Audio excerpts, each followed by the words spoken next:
Hello നമസ്കാരം. എൻ്റെ channel discussion with C A ആസ്പിരൻറ്റിലേക്ക് സ്വാഗതം. ഇന്നത്തെ വീഡിയോയിൽ സി എ ഇൻ്റർമീഡിയറ്റിലെ ലോ സബ്ജക്റ്റിൻ്റെ അതർ ലോസ് എന്നുള്ള പാർട്ടിൽ ആദ്യത്തെ യൂണിറ്റ്, അതായത് ഇന്ത്യൻ കോൺട്രാക്ട് ആക്ട് 1872, അതിലെ contract of indemnity and contract of guarantee ആണ് ഇന്നത്തെ വീഡിയോയിൽ നമ്മൾ കവർ ചെയ്യുന്നത്. ഒരുപാട് റിക്വസ്റ്റ് വന്നിട്ടുണ്ടായിരുന്നു, ലോയുടെ ഒരു റിവിഷൻ സെഷനോ അല്ലെങ്കിൽ അതർ ലോസ് പെട്ടെന്ന് പഠിക്കാൻ പറ്റുന്ന രീതിയിൽ എന്തെങ്കിലും ഒരു സമ്മറൈസ്ഡ് വേയിൽ എന്തെങ്കിലും ഒരു വീഡിയോസ് ചെയ്യാൻ പറ്റുമെന്ന് റിക്വസ്റ്റ് വന്നിട്ടുണ്ടായിരുന്നു. അപ്പോൾ അതിൻ്റെ ബേസിസിൽ എന്നാലാവുന്ന രീതിയിൽ പറ്റുന്ന ടോപ്പിക്സിൻ്റെ റിവിഷൻ ഞാൻ ഈ ചാനലിലിടാം. ഇൻകം ടാക്സിൻ്റെ അമെൻമെൻറ്റ് ലെക്ചേഴ്സ് അതുപോലെ തന്നെ തുടരും. അപ്പോൾ അത് നിങ്ങൾ കണ്ടിന്യൂ ചെയ്ത് കാണാം. ഇപ്പോൾ ഞാൻ ഇടയിൽ ലോ സബ്ജക്റ്റും സ്റ്റാർട്ട് ചെയ്തിട്ടുണ്ട്. അപ്പോൾ ഇനി എന്തെങ്കിലും സബ്ജക്റ്റിൻ്റെ റിക്വസ്റ്റ് ഉണ്ടെങ്കിൽ, ലോയുടെ ഏതെങ്കിലും ചാപ്റ്റേഴ്സിന് നിങ്ങൾക്ക് റിക്വസ്റ്റ് ഉണ്ടെങ്കിൽ തീർച്ചയായിട്ടും ചോദിക്കുക. എന്നാൽ പറ്റുന്ന രീതിയിൽ ഞാനത് നിങ്ങൾക്ക് ഹെൽപ്പ് ചെയ്ത് തരാം.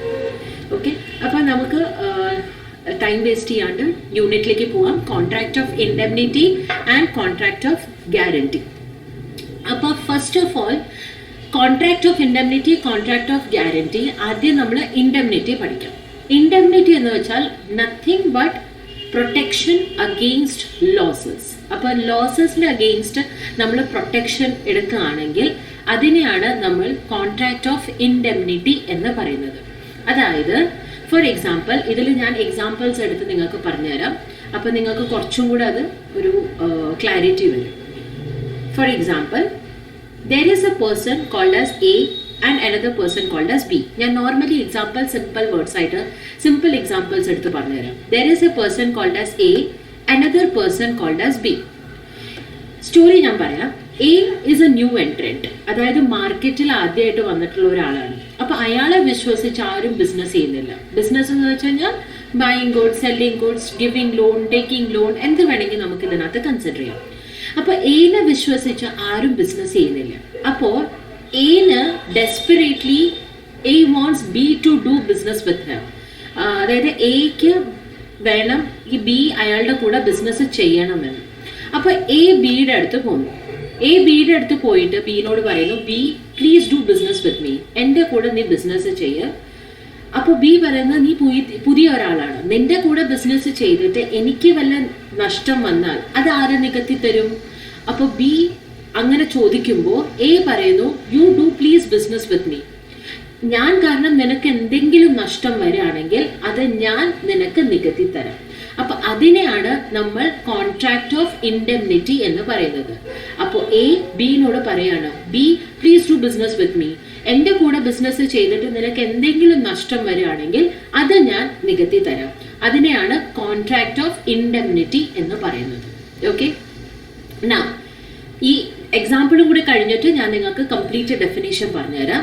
One more example, there is a person called as A, another person called as B, and there is one more person called as C. Now C is a new entrant into a market. അതായത് അയാൾ ആദ്യമായിട്ടാണ് മാർക്കറ്റിലേക്ക് enter ചെയ്തത്. അയാൾക്ക് വലിയ contacts ഒന്നുമില്ല, അയാൾക്ക് മാത്രം എനെ അറിയാം. പക്ഷെ എ അത്യാവശ്യം ഫ്ലറിഷ്ഡ് ആയിട്ടുള്ള ഒരാളാണ്.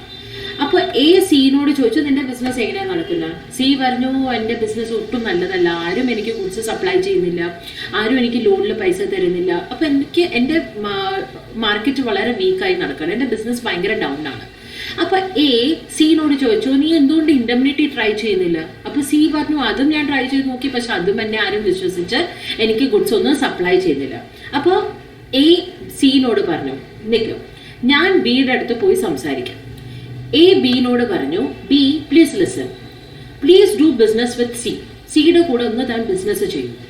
സിയുടെ കൂടെ ബിസിനസ് ചെയ്തിട്ട് തനിക്ക് എന്തെങ്കിലും നഷ്ടം വരികയാണെങ്കിൽ അത് ഞാൻ തനിക്ക് നികത്തി തരാം. എന്താ പറഞ്ഞത്? എ ബിയുടെ അടുത്ത് പോയി എന്നിട്ട് പറഞ്ഞു, please do business with C, സിയുടെ കൂടെ ബിസിനസ് ചെയ്തിട്ട് നിനക്ക് എന്തെങ്കിലും നഷ്ടം വരികയാണെങ്കിൽ അത് ഞാൻ നിനക്ക് നികത്തി തരാം എന്ന് പറയുന്ന ഒരു കോൺട്രാക്റ്റിനെയാണ് കോൺട്രാക്ട് ഓഫ് ഇൻഡെംനിറ്റി. അതായത് നിനക്ക് നഷ്ടം വരികയാണെങ്കിൽ ഞാൻ കാരണമോ അല്ലെങ്കിൽ മറ്റൊരാൾ കാരണമോ അത് ഞാൻ നികത്തി തരാം. ആ ഒരു കോൺട്രാക്റ്റിനെയാണ് കോൺട്രാക്ട് ഓഫ് ഇൻഡെംനിറ്റി എന്ന് പറയുന്നത്. ഇതെല്ലാവർക്കും മനസ്സിലായോ? ഇനി നമുക്ക് ഡെഫിനേഷനിലേക്ക് പോവാം. a contract by which one party means A, promises to save the other B, from loss caused to him by the conduct of the promiser himself. അതായത് ഫസ്റ്റ് എക്സാമ്പിൾ, എ ആദ്യം പറഞ്ഞത് you to please business with me, എൻ്റെ കൂടെ business ചെയ്തിട്ട് നിനക്ക് എന്തെങ്കിലും നഷ്ടം വരികയാണെങ്കിൽ അത് ഞാൻ നിനക്ക് നികത്തി തരാം. അതാണ് കോൺട്രാക്ട് ഓഫ് ഇൻഡെംനിറ്റി ഈ ഡെഫിനേഷൻ്റെ അനുസരിച്ച first example. or by the conduct of any other person കാരണം ആരാ? സി. അപ്പോൾ എ ബിനോട് പോയി പറയാണ്, B please do business with C, സിയുടെ കൂടെ ബിസിനസ് ചെയ്തിട്ട് നിനക്ക് എന്തെങ്കിലും നഷ്ടം വരികയാണെങ്കിൽ അത് ഞാൻ നിനക്ക് നികത്തി തരാം. അപ്പൊ ഞാൻ കാരണമോ അല്ലെങ്കിൽ മറ്റൊരാൾ കാരണമോ നിനക്ക് വല്ല നഷ്ടം വരികയാണെങ്കിൽ അത് ഞാൻ നികത്തി തരാം. I will make good the loss ആണെങ്കിൽ it is contract of indemnity. അപ്പോൾ സെക്ഷൻ 124 പറയുന്നത് a contract by which one party promises to save the other from loss caused to him by the conduct of the promiser himself or by any other person is called a contract of indemnity. Okay? Yes. ഇനി ഇവിടെ example ഞാൻ സേവ് എടുക്കാണ്. A promises B that you please do business with C. സിയുടെ കൂടെ business ചെയ്തിട്ട് നിനക്ക് എന്തെങ്കിലും നഷ്ടം വരികയാണെങ്കിൽ അത് ഞാൻ നികത്തി തരാം. അപ്പോൾ ആരാണ് പ്രോമിസ് ചെയ്യുന്നത്? A. So A is the promisor, B is the promisee. Okay, ആരാണോ പ്രോമിസ് ചെയ്യുന്നത് നിനക്ക് നഷ്ടം വന്നാൽ ഞാൻ നികത്തി തരാം എന്ന് പ്രോമിസ് ചെയ്യുന്നത് ആരാ? അയാളെയാണ് ഇൻഡെംനിഫയർ എന്ന് പറയുന്നത്. അതായത് A is indemnifier and B is indemnified or indemnity holder. That is what it is written here. Okay, അപ്പൊ എല്ലാവർക്കും മനസ്സിലായോ കോൺട്രാക്ട് ഓഫ് ഇൻഡെംനിറ്റി എന്ന് പറഞ്ഞാൽ എന്താ? കോൺട്രാക്ട് ഓഫ് ഇൻഡെംനിറ്റി എന്ന് പറഞ്ഞു കഴിഞ്ഞാൽ ഞാൻ മറ്റൊരാൾക്ക് ഒരു പ്രോമിസ് കൊടുക്കുകയാണ്, ഞാൻ കാരണമോ അല്ലെങ്കിൽ മറ്റൊരാൾ കാരണമോ നിനക്ക് നഷ്ടം വരികയാണെങ്കിൽ അത് ഞാൻ നികത്തി തരാം എന്ന് പറയുന്ന ഒരു കോൺട്രാക്റ്റിനെയാണ് കോൺട്രാക്ട് ഓഫ് ഇൻഡെംനിറ്റി എന്ന് പറയുന്നത്. ആരാണോ പ്രോമിസ് ചെയ്യുന്നത് that person is called as indemnifier. ആർക്കാണോ പ്രോമിസ് കൊടുക്കുന്നത് അയാളെ നമ്മൾ ഇൻഡെംനിഫൈഡ് ഓർ ഇൻഡെംനിറ്റി ഹോൾഡർ എന്ന് പറയും. Okay, yes. ഇനി since it is a contract എന്ന് പറഞ്ഞു കഴിഞ്ഞാൽ അതിലെ എല്ലാ എസെൻഷ്യൽ എലിമെന്റ്സും ഉണ്ടാവണം. അതായത് offer, acceptance, consideration, free consent, capacity of parties to contract, possibility of performance എന്ന് നമ്മൾ ഫൗണ്ടേഷൻ CA ഫൗണ്ടേഷനിൽ നമ്മൾ essential elements of valid contract എന്ന് പറഞ്ഞ് പഠിച്ചിട്ടുണ്ടായിരുന്നു. ആ എല്ലാ എസെൻഷ്യൽസും ഇതിനകത്ത് ഉണ്ടാകണം. Because it is a contract of indemnity. Contract ഉണ്ടെങ്കിൽ എല്ലാ എസെൻഷ്യൽ എലിമെന്റ്സും ഉണ്ടായിരിക്കണം. That is the third point here. A contract of indemnity is like any other contract. മറ്റൊരു കോൺട്രാക്റ്റിനെ പോലെ തന്നെയാണ് ഇതും. എല്ലാ എസെൻഷ്യൽ എലിമെന്റ്സും അതിനകത്ത് ഉണ്ടായിരിക്കണം. That is consideration, free consent, capacity of parties, competency of parties, lawful object, etc. etc. അപ്പോൾ ആ essential elements എല്ലാം ഉണ്ടായിരിക്കണം. ഓക്കെ, സോ ഹിയർ പിന്നെ ഞാൻ പറയാം കോൺട്രാക്ട് ഓഫ് ഇൻഡെംനിറ്റി വളരെ സിമ്പിൾ ആണ്. ഞാൻ മറ്റൊരാൾക്ക് പ്രോമിസ് ചെയ്യാണ്, ഞാൻ കാരണമോ അല്ലെങ്കിൽ മറ്റൊരാൾ കാരണമോ നിനക്ക് വല്ല നഷ്ടം വരികയാണെങ്കിൽ അത് ഞാൻ നികത്തി തരാം എന്ന് പറയുന്നതിനെയാണ് കോൺട്രാക്ട് ഓഫ് ഇൻഡെംനിറ്റി എന്ന് പറയുന്നത്. ആരാണോ പ്രോമിസ് ചെയ്യുന്നത് that person is called as indemnifier and the promise is given to whom. ആർക്കാണോ പ്രോമിസ് കിട്ടിയത് അയാളെ ഇൻഡെംനിഫൈഡ് ഓർ ഇൻഡെംനിറ്റി ഹോൾഡർ എന്ന് പറയും. Since it is a contract എല്ലാ എസെൻഷ്യൽ എലിമെന്റ്സും അതിനകത്ത് ഉണ്ടായിരിക്കണം.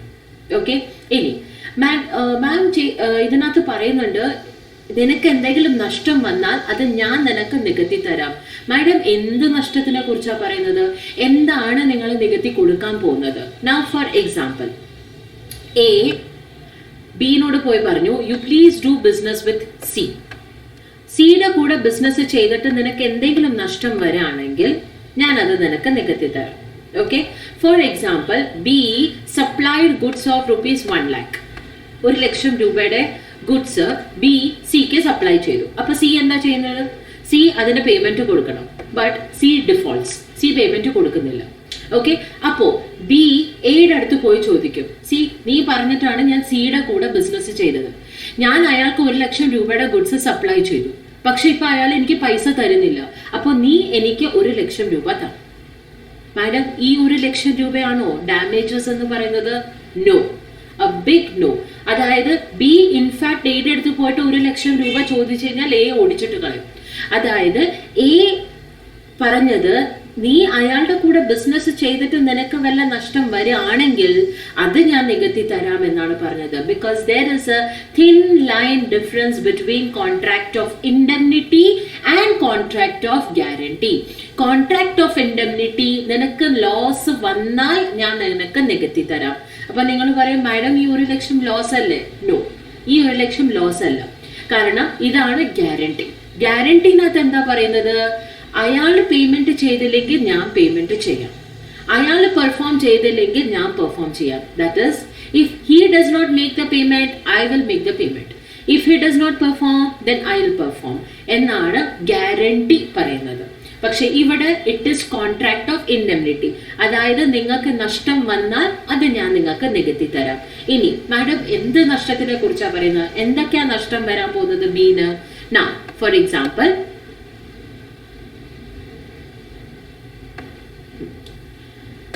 എന്തൊക്കെ നഷ്ടങ്ങളാണ് ബീന് വരാൻ പോകുന്നത്?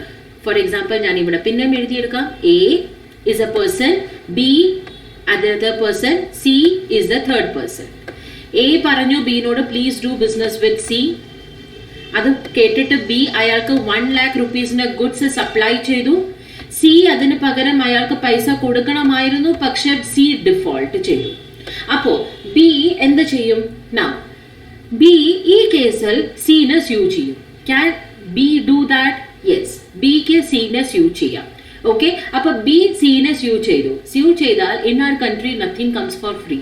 നമ്മുടെ അവിടെ എല്ലാത്തിനും നമുക്ക് എന്തെങ്കിലും കോസ്റ്റ് വരും. അപ്പൊ കോസ്റ്റ് ഓഫ് ലിറ്റിഗേഷൻ, അതായത് കോർട്ടിൽ നമുക്ക് സ്യൂ ചെയ്യുമ്പോൾ വരുന്ന ചെലവ്, കോസ്റ്റ് ഓഫ് ലിറ്റിഗേഷൻ.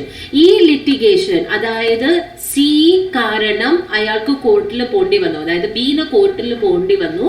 കോർട്ടിൽ പോയിട്ട് അതിൽ വരുന്ന അഡ്വക്കേറ്റിന് വരുന്ന ചെലവ്, കോർട്ടിലെ ചെറിയ ചെറിയ എക്സ്പെൻസസുകൾ, ഇതെല്ലാം ബിന് ഇൻകർ ചെയ്യേണ്ടി വരുന്നു. ആര് കാരണം? സി കാരണം. അപ്പൊ ആ ചെലവുകള്, ആ ലിറ്റിഗേഷൻ എക്സ്പെൻസസ് ബി എയിൽ നിന്ന് റിക്കവർ ചെയ്യും. നൗ സെക്കൻഡ്, ബി പൈസ റിക്കവർ, അതായത് പൈസ റിക്കവർ ചെയ്യാൻ വേണ്ടിയിട്ട് സിക്ക് അടുത്തേക്ക് ചില റിക്കവറി ഏജൻസിനെ പറഞ്ഞു വിടും. റിക്കവർ ചെയ്യാനായിട്ട് റിക്കവറി ഏജൻസിനെ പറഞ്ഞു വിടും. Again recovery agents will not work for free. അവർക്കും എന്തെങ്കിലും പൈസ നിങ്ങൾക്ക് കൊടുക്കേണ്ടി വരും. അപ്പൊ അതും നിങ്ങളുടെ എന്താണ്? ചെലവാണ്. സിയുടെ കൂടെ ബിസിനസ് ചെയ്തിട്ട് വന്ന നഷ്ടങ്ങളാണ് അതൊക്കെ. അപ്പൊ അതും എന്ത് ചെയ്യും? എയിൽ നിന്ന് റിക്കവർ ചെയ്യുന്നതാണ്. അപ്പൊ first one cost of litigation, second one recover damages. Recover damages എന്ന് പറഞ്ഞാൽ റിക്കവറി ഏജൻസിനെ വിട്ടിട്ട് വരുന്ന ചെലവ് ബി എയിൽ നിന്ന് റിക്കവർ ചെയ്യും. And third one is right to recover sum paid under compromise. അതായത് കോംപ്രമൈസ്, ഫോർ എക്സാമ്പിൾ ബി കോർട്ടിൽ പോയി സിയുടെ അഗെയിൻസ്റ്റ് സ്യൂ ചെയ്തു, സീനെ സ്യൂ ചെയ്തു. അപ്പോൾ കോർട്ട് പറഞ്ഞു, ലിസൺ ബി, ശരിയാണ് സി നിനക്ക് 1,00,000 രൂപ തരണം, പക്ഷെ ഇപ്പൊ സിയുടെ കയ്യിൽ 1,00,000 രൂപയില്ല. അയാൾ മാക്സ് ടു മാക്സ് നിങ്ങൾക്ക് 90,000 റുപ്പീസേ തരാൻ പറ്റുള്ളൂ. B will think something is better than nothing. 90,000 എങ്കിൽ 90,000 അതെങ്കിൽ അത് കിട്ടട്ടെ. പക്ഷെ അയാൾക്ക് 10,000 റുപ്പീസിന്റെ ലോസ് വന്നു. ഈ ലോസ് ബി എയിൽ നിന്ന് റിക്കവർ ചെയ്യും. അതിനെയാണ് right to recover some paid under compromise, because here B compromised 10,000 rupees. Okay, അതായത് 1,00,000 രൂപയായിരുന്നു സിയിൽ നിന്ന് കിട്ടേണ്ടത്. കോർട്ട് പറഞ്ഞു സി 1,00,000 റുപ്പീസ് തരാൻ പറ്റില്ല, വെറും 90,000 റുപ്പീസേ തരാൻ പറ്റുള്ളൂ. അപ്പൊ ബി കോംപ്രമൈസ്ഡ് 10,000 റുപ്പീസ്. ആ 10,000 റുപ്പീസ് ബി എയിൽ നിന്ന് റിക്കവർ ചെയ്യുന്നതായിരിക്കും. ഓക്കെ, ഇത്ര എല്ലാവർക്കും മനസ്സിലായോ? ഓക്കെ, ഞാനൊന്ന് സമ്മപ്പ് ചെയ്യാം. കോൺട്രാക്ട് ഓഫ് ഇൻഡെംനിറ്റി എന്താണെന്നുള്ളത്. Contract of indemnity is a contract whereby one person promises to save the other from the loss incurred to him by the conduct of the promiser himself or by the conduct of any other person, അതിനെയാണ് contract of indemnity എന്ന് പറയുന്നത്. ആരാണോ promise ചെയ്യുന്നത് അയാളെ ഇൻഡെംനിഫയർ എന്നും, ആർക്കാണോ promise കിട്ടിയത്, ആരുടെയാണോ നഷ്ടം നികത്തി കിട്ടുന്നത് അയാളെ ഇൻഡെംനിഫൈഡ് ഓർ ഇൻഡെംനിറ്റി ഹോൾഡർ എന്നാണ് പറയുന്നത്. ഇനി ഇവിടെ ലോസ് വന്നാൽ മാത്രം ബി എയിൽ നിന്ന് എന്തൊക്കെ റിക്കവർ ചെയ്യും? 3 കാര്യങ്ങൾ. 1. Damages, 2. Cost of litigation, and 3. Recover sum paid under compromise. കോംപ്രമൈസിൽ വന്ന എമൗണ്ട് അയാളുടെ നഷ്ടമാണ്. ആ നഷ്ടം ബി എയിൽ നിന്ന് റിക്കവർ ചെയ്യുന്നതായിരിക്കും. Okay. Now, contract of fire insurance or marine insurance is always a contract of indemnity. കാരണം ഫയർ ഇൻഷുറൻസിലും മറൈൻ ഇൻഷുറൻസിലും രണ്ടിലും നഷ്ടം വരുന്നുണ്ട്. അതായത് നിങ്ങൾക്ക് നഷ്ടം വരികയാണെങ്കിൽ, ഫോർ എക്സാമ്പിൾ എന്റെ ഗോഡൌൺ ഉണ്ട്, എന്റെ ഗോഡൌണിൽ കുറച്ച് ഗുഡ്സ് ഉണ്ടായിരുന്നു, ആ ഗുഡ്സ് കത്തിപ്പിടിച്ചു. അപ്പൊ കത്തിപ്പിടിച്ചാൽ നമുക്ക് നഷ്ടം വരും. നമുക്ക് നഷ്ടം വന്നാൽ മാത്രമേ ഇൻഷുറൻസ് കമ്പനി എനിക്ക് പൈസ നികത്തി തരുള്ളൂ, അതായത് എന്റെ നഷ്ടം നികത്തി തരുള്ളൂ. എന്റെ ഗുഡ്സ് കത്തിപ്പിടിച്ചില്ല, എന്റെ ഗുഡ്സ് കത്തിപ്പിടിച്ചില്ലെങ്കിൽ ഇൻഷുറൻസ് കമ്പനി എനിക്ക് പൈസയും തരില്ല. അപ്പോ ലോസ് എന്ന് പറഞ്ഞ ഒരു സംഭവം അത് എന്തായാലും ഉണ്ടായിരിക്കണം. If there is a loss then only insurance company will reimburse, അതായത് അവർ നമുക്ക് നഷ്ടം ഇൻഡെംനിഫൈ ചെയ്ത് തരുള്ളൂ. അതായത് പ്രാക്ടിക്കൽ ലൈഫിൽ നോക്കുകയാണെങ്കിൽ നമുക്ക് നഷ്ടം വന്നാൽ ആ ഇൻഷുറൻസ് കമ്പനി നമുക്ക് നഷ്ടം നികത്തി തരും. ഓക്കെ, അതുകൊണ്ടാണ് ഫയർ ഇൻഷുറൻസും മറൈൻ ഇൻഷുറൻസും ഇത് രണ്ടും it is a practical example of contract of indemnity. അപ്പൊ നിങ്ങൾ ചോദിക്കും ഒരെണ്ണം കൂടി ഇല്ലേ, life insurance. Life insurance is not an example of contract of indemnity because life ഇൻഷുറൻസിൽ 2 കാര്യമാണ്. ലൈഫ് ഇൻഷുറൻസ് നിങ്ങൾക്ക് മെച്ചോറിറ്റി ടൈമിൽ ഫുൾ എമൗണ്ട് നിങ്ങൾക്ക് തിരിച്ചു കിട്ടും. അതായത് നിങ്ങളുടെ പോളിസി എമൗണ്ട് എത്രയാണോ നിങ്ങൾക്ക് കിട്ടുന്നത് ആ പൈസ നിങ്ങൾക്ക് തിരിച്ചു കിട്ടും. അപ്പോ ലൈഫ് ഇൻഷുറൻസിന്റെ കേസിൽ either maturity date or death, ഒന്നല്ലെങ്കിൽ നിങ്ങൾ മരിക്കുമ്പോൾ നിങ്ങളുടെ നോമിനീസിന് അല്ലെങ്കിൽ ലീഗൽ റെപ്രസെന്റേറ്റീവിന് ആ പൈസ കിട്ടും, അല്ലെങ്കിൽ മെച്ചോറിറ്റി ഡേറ്റിൽ നിങ്ങൾക്ക് പൈസ കിട്ടും. Something is certain, either death or maturity date. ഇപ്പൊ നിങ്ങൾ പറയും മാഡം എപ്പോഴാണ് ഡെത്ത് ആവുക, മരിക്കുക എപ്പോഴും, അത് പറയാൻ പറ്റില്ലല്ലോ. മരിക്കുക എപ്പോഴും അത് പറയാൻ പറ്റില്ല, പക്ഷെ മരണം എന്തായാലും നടക്കുമല്ലോ. അപ്പൊ either death or your maturity date, ഇതിൽ ഏതെങ്കിലും ഒന്ന് സർട്ടൻ ആണ്. സിൻസ് ഇറ്റ് ഈസ് സർട്ടൻ, നിങ്ങൾക്ക് ഏതെങ്കിലും ഒരു സമയത്ത് പൈസ തിരിച്ചു കിട്ടും. അത് കാരണം it is not a contract of indemnity. പക്ഷെ fire insurance, marine insurance it is a contract of indemnity because there is a loss ഉണ്ടായാൽ എനിക്ക് പൈസ തിരിച്ചു കിട്ടുള്ളൂ, ലോസ് വന്നില്ലെങ്കിൽ എനിക്ക് പൈസ തിരിച്ചു കിട്ടില്ല. പക്ഷെ ലൈഫ് ഇൻഷുറൻസിൽ death or maturity either of will happen, അതായത് മെച്ചോറിറ്റിയും ഉണ്ടാവാം അല്ലെങ്കിൽ ഡെത്തും ഉണ്ടാവാം. ഓക്കെ, അപ്പൊ ഡെത്തോ മെച്ചോറിറ്റിയോ ഏതെങ്കിലും ഒന്ന് സർട്ടൻ ആണ്. Since it is certain it is not a contract of indemnity. എല്ലാവർക്കും മനസ്സിലായോ? അപ്പൊ this is contract of indemnity. Contract of indemnity അത് എന്തൊക്കെയാണ് നമ്മൾ പഠിച്ചത്? ഇൻഡെംനിറ്റി എന്താന്ന് പഠിച്ചു. Since it is a contract all essential elements of valid contract ഉണ്ടായിരിക്കും എന്ന് നമ്മൾ പഠിച്ചു. ദെൻ തേർഡ് വൺ, എന്തൊക്കെയാണ് നമ്മൾ ഡാമേജസ്, അതായത് എന്തൊക്കെയാണ് നമ്മൾ റിക്കവർ ചെയ്യാൻ പറ്റുന്നത്? Damages, cost of litigation and കോംപ്രമൈസിൽ വന്ന റിക്കവറി നമ്മൾ ചെയ്യാൻ പറ്റും, ബി എയിൽ നിന്ന് റിക്കവർ ചെയ്യും. Fire insurance, marine insurance both are examples of contract of indemnity. Okay, but life insurance is not a contract of indemnity because maturity or death, something, either of them is certain. അതായത് ഇതിൽ ഏതെങ്കിലും ഒന്ന് certain ആയത് കാരണം നഷ്ടം വന്നാലും നിങ്ങൾക്ക് പൈസ കിട്ടും, നിങ്ങൾ മരിച്ചില്ലെങ്കിലോ മെച്ചോറിറ്റി ഡേറ്റിൽ നിങ്ങൾക്ക് പൈസ കിട്ടും. അപ്പൊ പൈസ കിട്ടും എന്നുള്ളത് തീർച്ചയാണ്. അതുകൊണ്ടാണ് life insurance is not a contract of indemnity. Okay, ഇനി it is a contingent contract. Contingent ആണ്, future if it is uncertain, അതുകൊണ്ട് കണ്ടിൻജന്റ് കോൺട്രാക്ട് ആണ്. Indemnifier cannot sue third party on his own unless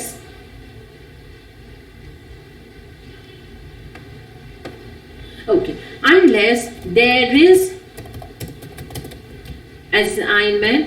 is an assignment in his favor.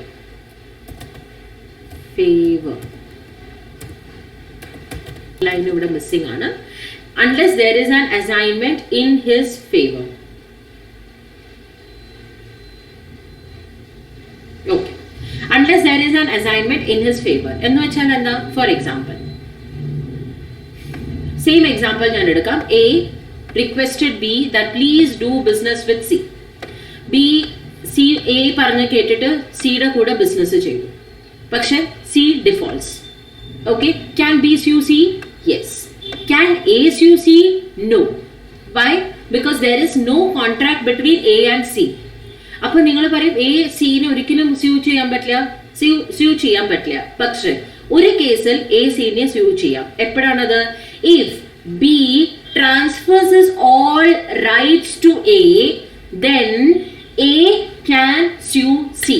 അതായത് if B transfer all his rights to A എന്ന് വെച്ച് കഴിഞ്ഞാൽ നമ്മുടെ ഭാഷയിൽ assignment. So if B assigns all his rights to A, then A can sue C. Otherwise A cannot sue C. Okay, ഇതാണ് indemnifier. Indemnifier ആരാ? A. Cannot sue third party. Who is the third party? C. On his own. അയാൾ സ്വന്തമായിട്ട് സീനെ sue ചെയ്യാൻ പറ്റില്ല. Can B sue C? Yes. Can A sue C? No. പക്ഷേ B എങ്ങാനും assign ചെയ്യുകയാണെങ്കിൽ, അയാളുടെ എല്ലാ റൈറ്റ്സും എന് അസൈൻ ചെയ്യുകയാണെങ്കിൽ, in that case A can sue C. Okay, so this is your indemnity. അപ്പൊ ഇൻഡെംനിറ്റിനകത്ത് നമ്മൾ മനസ്സിലാക്കി കഴിഞ്ഞു ഇൻഡെംനിറ്റി എന്താണെന്നും. ഇൻഡെംനിറ്റിനകത്ത് ആരൊക്കെയാണ് parties? There are two parties in indemnity. One is indemnifier and another one is indemnity holder or indemnified. Fire insurance, marine insurance are contracts of indemnity, but life insurance is not a contract of indemnity. It is a contingent contract. Indemnifier cannot sue the third party on his own unless there is an assignment in his favor. If there is an assignment from B to A, then A can sue C. Okay, then rights of indemnity holder അത് നമ്മൾ check ചെയ്ത് കഴിയും.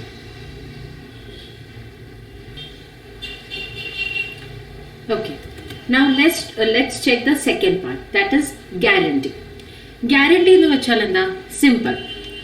It is not as short as indemnity. Indemnity വളരെ ചെറുതായിരുന്നു, guarantee കുറച്ച് വലുതാണ്. Difference എന്താണ്? ഇൻഡെംനിറ്റിനകത്ത് നമ്മൾ പഠിച്ചത് if A tells B that you please do business with C. സിയുടെ കൂടെ ബിസിനസ് ചെയ്തിട്ട് നിനക്ക് എന്തെങ്കിലും നഷ്ടം വരികയാണെങ്കിൽ അത് ഞാൻ നിനക്ക് നികത്തി തരാം. Okay, this was contract of indemnity. But in contract of guarantee, A will tell B that yeah, you please do business with C. ഈ സിയുടെ കൂടെ ബിസിനസ് ചെയ്യും. സിയുടെ കൂടെ ബിസിനസ് ചെയ്തിട്ട് സി നിനക്ക് പേയ്മെന്റ് തരുന്നില്ലെങ്കിൽ ഞാൻ പേയ്മെന്റ് ചെയ്യും, അല്ലെങ്കിൽ സി പെർഫോം ചെയ്യുന്നില്ലെങ്കിൽ ഞാൻ പെർഫോം ചെയ്യാം. So this is contract of guarantee. Contract of guarantee is for whole and contract of indemnity is only for loss. ലോസിന്റെ അഗേൻസ്റ്റ് ഉള്ള പ്രൊട്ടക്ഷനാണ് കോൺട്രാക്ട് ഓഫ് ഇൻഡെംനിറ്റി എന്ന് പറയുന്നത്. ഫുൾ, അതായത് ഹോൾ ആണെങ്കിൽ it is contract of guarantee. So A tells B that you please do business with C.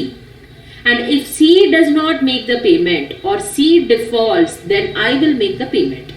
If C does not perform, then I will perform. എന്നാണ് contract of guarantee പറയുന്നത്. Okay, ഇനി section 126 definition അനുസരിച്ച് നോക്കുകയാണെങ്കിൽ first let's check an example. അതിനുശേഷം നമുക്ക് ഈ definition cover ചെയ്യാം. Okay, അപ്പോൾ നമുക്ക് സെയിം എ ബി സിയുടെ ഒരു എക്സാമ്പിൾ എടുക്കാം. Now everyone listen to this carefully. there is a person called as A. ഒരാളുണ്ട് A. Another person called as B. Okay? Yes. Now, B is in need of money. B ന് പൈസയുടെ ആവശ്യമുണ്ട്. അപ്പോൾ B approached A. B A-നോട് പറഞ്ഞു, A എനിക്കൊരു 10 ലക്ഷം രൂപ വേണം. A പറഞ്ഞു 10 ലക്ഷം രൂപയൊന്നും എനിക്ക് നിനക്ക് തരാൻ പറ്റില്ല.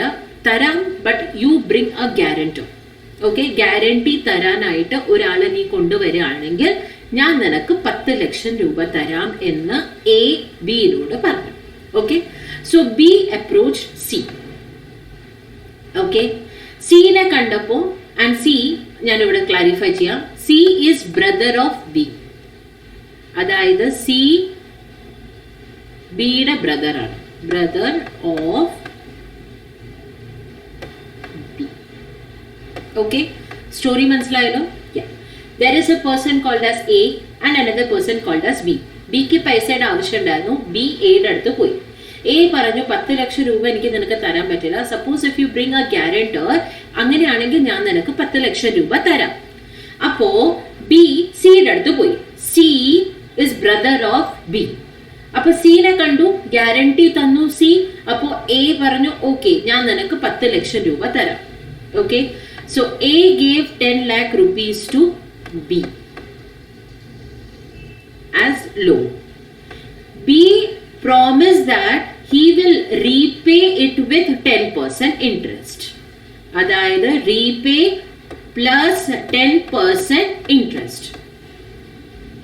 Okay, so this was a loan contract. അതായത് A 10 ലക്ഷം രൂപ ബിന് കൊടുത്തു, ബി റീപേ ചെയ്യാമെന്ന് പ്രോമിസ് കൊടുത്തു വിത്ത് 10% ഇൻട്രസ്റ്റ്. പക്ഷെ ഇതിനകത്ത് സി ഗ്യാരണ്ടി കൊടുത്തിരുന്നു. അപ്പോ ബി സിയുടെ അടുത്ത് പോയി, ഓക്കെ, ഗ്യാരണ്ടി ചോദിച്ചു. C gave guarantee four B. Guarantee four B. Okay, so example is something like this. There are 3 persons, A, B and C. A gave loan to B. B asked for guarantee to C. C gave guarantee to A for B. അതായത് C എക്ക് guarantee കൊടുത്തു bin വേണ്ടി. Okay, അപ്പോ ഇപ്പൊ for example ഇപ്പൊ നമുക്ക് ഇതിനൊന്ന് നിങ്ങളുടെ സി എ ഫൗണ്ടേഷന്റെ കുറച്ച് ബേസിക്സ് ഒന്ന് നമുക്ക് നോക്കാം. എ ബിക്ക് ലോൺ കൊടുത്തു 10 ലക്ഷം രൂപ. ബിയുടെ കൺസിഡറേഷൻ ആണ് അത്. അതിന് പകരം ബി റീപേ ചെയ്യാമെന്ന് പറഞ്ഞു വിത്ത് 10% ഇൻട്രസ്റ്റ്. അത് ബിയുടെ വക എനുള്ള കൺസിഡറേഷൻ. അപ്പൊ എ ബിക്ക് 10 ലക്ഷം കൊടുത്തു, that is B's consideration. B തിരിച്ച് 10% ഇൻട്രസ്റ്റോട് കൂടി കൊടുക്കാമെന്ന് പറഞ്ഞു, that is A's consideration. So ഇവിടെ എ ബിനും കൊടുത്തു, ബി സി എനും കൊടുത്തു. അപ്പൊ കൺസിഡറേഷൻ ആയി. This is a valid contract. ഇനി ഇവിടെ സി ബിന് ഗ്യാരണ്ടി കൊടുത്തു, ബിക്ക് വേണ്ടിയിട്ട് ഗ്യാരണ്ടി കൊടുത്തു. അപ്പൊ സിയുടെ ഭാഗത്ത് നിന്ന് ഒരു കൺസിഡറേഷൻ വന്നു, ദാറ്റ് ഈസ് ഗ്യാരണ്ടി. പക്ഷെ ബി സിന് എന്താ കൊടുത്തേ? ബി സിന് ഒന്നും കൊടുത്തില്ല. അപ്പോ പക്ഷെ നിങ്ങൾ ഫൗണ്ടേഷൻ ഒന്ന് ഓർത്ത് നോക്കുകയാണെങ്കിൽ there was an exception to no consideration, no contract, out of natural love and affection. അപ്പൊ ഇവിടെ ഞാൻ പറഞ്ഞു C is brother of B. അപ്പോ B and C are brothers. So out of natural love and affection C gave guarantee to A for B. മനസ്സിലായോ? അപ്പൊ C എക്ക് bin വേണ്ടി guarantee കൊടുത്തു. ബി തിരിച്ചെന്തെങ്കിലും കൊടുത്തോ? ഇല്ല. അപ്പൊ അവിടെ കൺസിഡറേഷൻ ഇല്ല.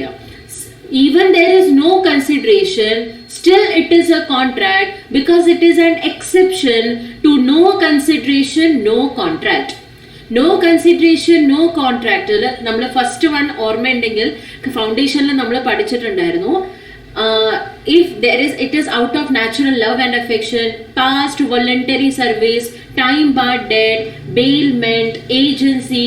ഇന്ന കേസ് 7 കേസസ് ഉണ്ടായിരുന്നു. ആ 7 കേസിൽ even though there is no consideration, still it is considered as a valid contract. Okay, appo ivade it is out of natural love and affection. Love and affection. So again this is a valid contract.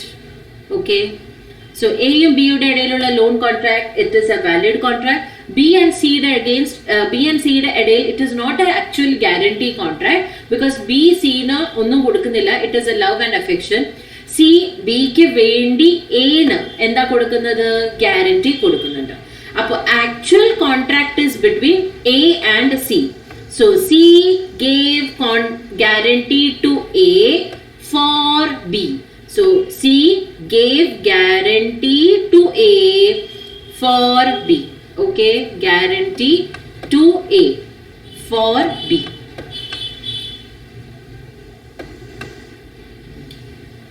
Okay, yes. ഇപ്പൊ ഇത്രയും മനസ്സിലായോ എല്ലാവർക്കും? Case എന്താന്ന് മനസ്സിലായോ? A ബിക്ക് 10 ലക്ഷം രൂപ കൊടുത്തു. B promise ചെയ്തു ഞാൻ 10 ലക്ഷത്തിന് കൂടെ 10% ഇൻട്രസ്റ്റോട് കൂടി തിരിച്ചു കൊടുക്കാമെന്ന്. ബി സിനെ അടുത്ത് അപ്രോച്ച് ചെയ്തു. സി ഗ്യാരണ്ടി നിന്നു ബിന് വേണ്ടി എക്ക്. So C gave guarantee to A for B. Okay, C gave guarantee to A for B. അപ്പൊ സിയുടെ ഭാഗത്ത് നിന്ന് ഒരു കൺസിഡറേഷൻ വന്നു, പക്ഷെ ബിയുടെ ഭാഗത്ത് നിന്ന് ഒന്നും പോയിട്ടില്ല. പക്ഷെ since there is love and affection, it is out of natural love and affection, no consideration no contract ആണ്, ശരിയാണ്. പക്ഷെ അതിനകത്ത് നമ്മൾ 7 എക്സെപ്ഷൻസ് പഠിച്ചിരുന്നു. അതിൽ first one out of natural love and affection. അപ്പൊ നാച്ചുറൽ ലവ് ആൻഡ് അഫെക്ഷൻ ഉള്ള കേസിൽ even though there is no consideration, still it is considered as a valid contract. Now C എക്ക് ഗ്യാരണ്ടി കൊടുത്തു, അപ്പൊ എന് എന്തോ കിട്ടിയിട്ടുണ്ട്. പക്ഷേ എ സീന് എന്താ കൊടുത്തത്? ഓക്കെ, എ സീന് എന്താ കൊടുത്തേ? ഒന്നും കൊടുത്തിട്ടില്ല. Now if you say that there is nothing between A and C, A scene ഒന്നും കൊടുത്തിട്ടില്ല എന്ന് പറഞ്ഞാൽ ഇതിനകത്ത് കൺസിഡറേഷൻ ഇല്ല. പക്ഷെ ഇപ്പൊ നിങ്ങൾ പറയണ മാഡം എക്സെപ്ഷൻസ് ഉണ്ടെങ്കിലോ? എക്സെപ്ഷൻസിൽ നമ്മൾ 7 പോയിന്റ്സ് പഠിച്ചു, അതിനകത്ത് ഗ്യാരണ്ടി ഇല്ലായിരുന്നു. CPTയുടെ അല്ലെങ്കിൽ ഫൗണ്ടേഷന്റെ ബുക്ക് നോക്കിയാൽ അറിയാം, it was out of natural love and affection, pass voluntary services, time bar debt, bailment, agency എന്നൊക്കെ നമ്മൾ പഠിച്ചിട്ടുണ്ടായിരുന്നു 7 പോയിന്റ്സ്. അപ്പൊ ആ 7-നകത്ത് നമുക്ക് ഗ്യാരണ്ടി ഉണ്ടായിരുന്നില്ല. അപ്പൊ ഗ്യാരണ്ടി ഇല്ല, so this is not a exception case also. അപ്പൊ എയും സിയും തമ്മിൽ ഒന്നുമില്ല, അതായത് എ സിന് ഒന്നും കൊടുത്തിട്ടില്ല. So if A has not given any consideration to C, അപ്പോ ഇത് എക്സെപ്ഷനും അല്ല, എങ്ങാനും ഒന്നും കൊടുത്തിട്ടില്ലെങ്കിൽ it will become a void contract. അപ്പൊ കോൺട്രാക്ട് ഓഫ് ഗ്യാരണ്ടി വോയിഡ് ആയി പോകും. അതുകൊണ്ടാണ് ഒരു ക്ലാരിഫിക്കേഷൻ കൊണ്ടുവന്നിട്ടുണ്ട് സെക്ഷൻ 127. സോ സെക്ഷൻ 127 ഇതിന്റെ ക്ലാരിഫിക്കേഷൻ തന്നിട്ടുണ്ട്. അത് നോക്കുന്നതിന് മുന്നേ നമുക്ക് ഇതിനകത്തുള്ള പാർട്ടീസിന് ആരൊക്കെയാണെന്ന് നമുക്ക് നോക്കാം. നൗ എ ബിന് 10 ലക്ഷം രൂപ കൊടുത്തു. ബി പ്രോമിസ് ചെയ്തു ഈ 10 ലക്ഷം രൂപയുടെ കൂടെ 10% ഇൻട്രസ്റ്റും കൂടെ കൊടുക്കും. ഓക്കെ, അപ്പൊ എന് ആരുടെ കയ്യിൽ നിന്നാ പൈസ വേണ്ടത്? ബി. അക്കൗണ്ട്സിൽ നമ്മൾ പഠിച്ചിട്ടുണ്ട്, ആരുടെ കയ്യിൽ നിന്നാണോ നമുക്ക് പൈസ കിട്ടേണ്ടത് that person is called as debtor. അപ്പോൾ ഡെറ്റർ എന്ന് പറയുമ്പോൾ ഇവിടെ it is principal debtor, PD. So here B is PD. ആർക്കാണോ പൈസ കിട്ടേണ്ടത്? Who is beneficiary? എ. അപ്പൊ എന് എന്താ പറയാ? ക്രെഡിറ്റർ. ആരാ ഗ്യാരണ്ടി കൊടുത്തത്? C. So C will be called as surety. Okay, so there are 3 parties in guarantee. One is creditor, second one is principal debtor, and third one is surety. Okay, B is principal debtor, A is a creditor, and C is a surety. Indemnity la 2 parties, indemnifier and indemnity holder. Guarantee la 3 parties, creditor, principal debtor, surety. Okay, നമുക്ക് coming back to the same part, that is A C നൊന്നും കൊടുത്തിട്ടില്ല, പക്ഷെ C guarantee കിട്ടിയിട്ടുണ്ട്. പക്ഷെ A സീനൊന്നും കൊടുത്തിട്ടില്ലെങ്കിൽ there is no consideration ഇല്ലെങ്കിൽ അത് വോയിഡ് ആയി പോകും. അപ്പൊ വോയിഡ് ആവാൻ പാടില്ല, it has to be valid. അതുകൊണ്ടാണ് സെക്ഷൻ 127 ഇതിന്റെ ക്ലാരിഫിക്കേഷൻ തന്നിട്ടുണ്ട്. ക്ലാരിഫിക്കേഷൻ എന്താന്ന് ഞാൻ പറയാം. ദർ ഇസ് നോ നെസസറി, അവിടെ ഒരു നെസസിറ്റി ഇല്ല कि എ സീന് എന്തെങ്കിലും കൺസിഡറേഷൻ കൊടുക്കണമെന്ന്.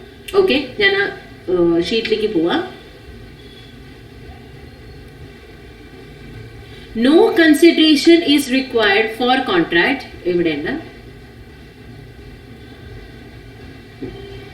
No consideration is required for contract of guarantee. Contract of guarantee is between A and C. Okay, so there is no consideration is required for contract of guarantee. In other words, anything done or any promise made for the benefit of principal debtor, അതായത് anything done or any promise made for the benefit of principal debtor. ആരാ ഇവിടെ principal debtor? B. So A Bയുടെ ബെനിഫിറ്റിന് വേണ്ടി എന്താണോ കൊടുത്തത്, എന്താ കൊടുത്തത്? Loan of rupees 10 lakhs. അപ്പൊ ഈ loan of rupees 10 lakhs will be assumed as a consideration by A to C. Okay, so എന്താണോ എ ബിയുടെ ബെനിഫിറ്റിനായിട്ട് കൊടുത്തത്, it may be a performance, it may be a loan, it may be goods, anything. അപ്പൊ A ഇവിടെ കൊടുത്തത് എന്താ? Loan of rupees 10 lakhs. ആ 10 ലക്ഷം loan amount will be considered or will be assumed as consideration by A to C.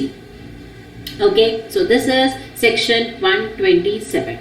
So contract of guarantee is a contract to perform the promise or discharge the liability of a third person in case of his default. Discharge the liability. നമ്മളിവിടെ കണ്ടു എന്താ liability? Loan of rupees 10 lakhs. ഈ liability discharge ചെയ്യാം എന്ന C കൊടുത്ത പ്രോമിസിനെയാണ് നമ്മൾ contract of guarantee എന്ന് പറയുന്നത്. Okay, so contract of guarantee നമ്മൾ പഠിച്ചു. there are three parties: creditor, principal debtor and surety. and നമ്മൾ സെക്ഷൻ 127 ക്ലാരിഫിക്കേഷനും പഠിച്ചു. Okay, moving to the next part. ആർക്കെങ്കിലും ഡൗട്ട് ഉണ്ടെങ്കിൽ പ്ലീസ് കമന്റ് ചെയ്യൂ. ഡൗട്ട് ഞാൻ ക്ലിയർ ചെയ്ത് തരാം. Okay, now next is essentials of a valid guarantee. valid guaranteeയുടെ essentials എന്തൊക്കെയാണ്? ഇത് സിമ്പിൾ ആണ്. there should be existence of principal debt. since this is a revision lecture, ഞാൻ ഫുൾ ആയിട്ട് കോച്ചിങ് എടുക്കുന്നില്ല. ഞാൻ എപ്പോഴും പറയാറുണ്ട്, ഞാൻ റിവിഷൻ ലെക്ചേഴ്സ് സാധാരണ ഇടാറുള്ളൂ ബിക്കോസ് ഓഫ് ടൈം കൺസ്ട്രെയിൻറ്റ്. പിന്നെ ഓൾമോസ്റ്റ്, അതായത് ഫ്രഷേഴ്സ് ആണെങ്കിൽ നിങ്ങൾ ഓൾറെഡി കോച്ചിങ് എടുത്തിട്ടുണ്ടാവും.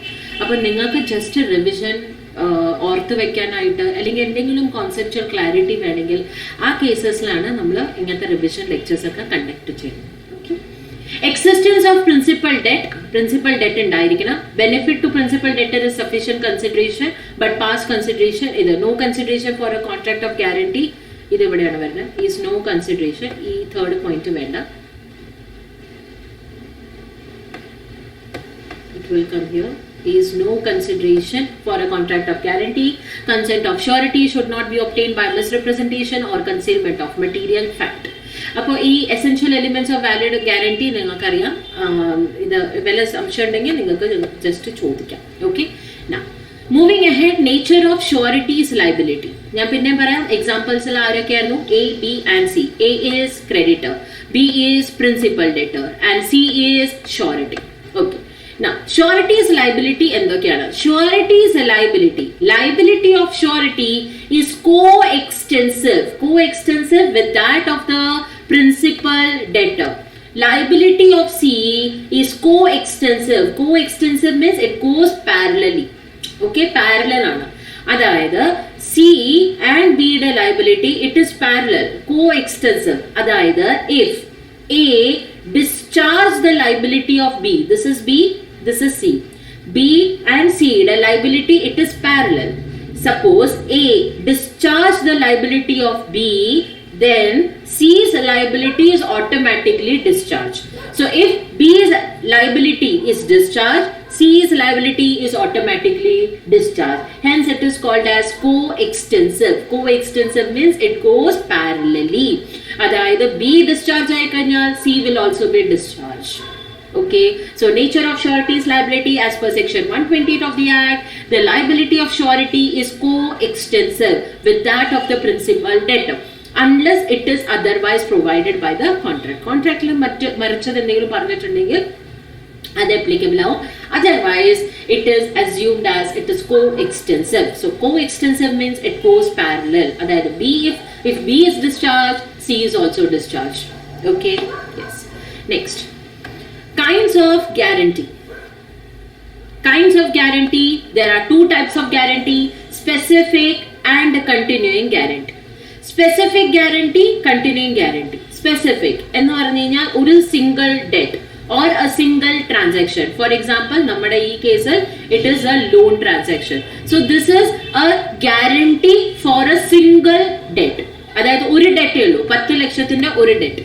ഈ ഡെറ്റ് ഓർ a single transactionന് വേണ്ടി നടക്കുന്ന ഗ്യാരണ്ടിയാണ് സ്പെസിഫിക് ഗ്യാരണ്ടി എന്ന് പറയുന്നത്. അതായത് ഒരു particular transaction or a particular debt or a single ഡെറ്റിന് വേണ്ടി ഗ്യാരണ്ടി കൊടുക്കുന്നതിനെയാണ് സ്പെസിഫിക് ഗ്യാരണ്ടി എന്ന് പറയുന്നത്. ഒരു പ്രാവശ്യം സ്പെസിഫിക് ഗ്യാരണ്ടി കൊടുത്താൽ അത് ഇറിവോക്കബിൾ ആണ്, അതായത് തിരിച്ചെടുക്കാൻ പറ്റില്ല. You can not take it back. Okay, it is irrevocable. Now continuing guarantee എന്ന് വെച്ചാൽ എന്താ? it extends to a series of transaction. അതായത് series of transaction ഓർത്ത് വെക്കുക. if it is a single debt then it is specific guarantee. if it extends to a series of transaction then it is continuing guarantee. continuing guarantee എന്ന് വെച്ചാൽ എന്താ? now for example ഞാൻ ഇവിടെ തന്നെ പറയാം. I'll take it here.